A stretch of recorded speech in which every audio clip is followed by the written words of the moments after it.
So, you want to build trust in your team and you want to be able to delegate better remotely? Well, here's a video to help you do just that. Now, the number one thing required for you to manage your team well at this point of time is the number one thing that is required for you to manage your team well at any point in time, and that is trust.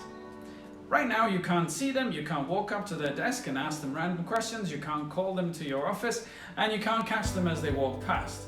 You have to trust that they're doing what's expected. Now, you might say, yeah, but they have to earn my trust, and sure, there is an element of that. But what is in your control? How can you help them earn that trust? One way you can do that is by delegating well. So what do you need to be able to delegate well? Here are 5 questions to ask and answer when you are delegating an important piece of work. Using these will minimize confusion, help to develop trust and ownership. The first question is why? Why is this task important to the big picture? How does this fit into the bigger aspects of what you're trying to achieve as a team or organization? The second question is what? What do you want them to deliver? Not what do you want them to do, but what is the output that you want from them? Not just saying, hey, can you write me a report on last year's sales? But maybe something like, we need to create a sales report that helps us and senior management to understand our key growth areas and if there is a niche market we can tap into. That's very different.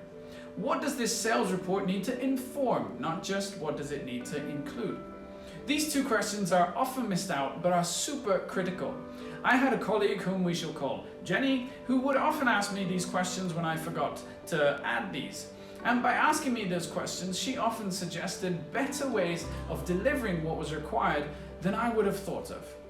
When she understood the why and the what needed delivering, she was able to apply her mind, have a greater sense of ownership, and produce real quality output. The third question is when? When do you need it delivered by? Now be realistic.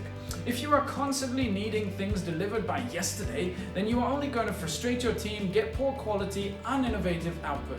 And frankly, you really need to have a conversation with your manager, or you need to be planning better instead of making your team work unnecessarily long hours. The next question is how? How can you support them? What do you need to teach and coach them in? Ask them that question. What do you need from me to help you achieve this? This might be bringing in additional resource, or it might just be giving them your technical expertise. And finally, who? Who could they work with? Suggest people that they might partner with internally or externally, or resources that they can tap into.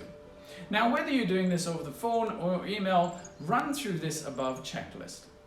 In the next video, I will share with you a very simple acronym that you can get your team to use during this time or any other time, which will help to minimize understanding and therefore will help to build trust.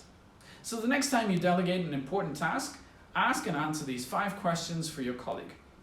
You've got this.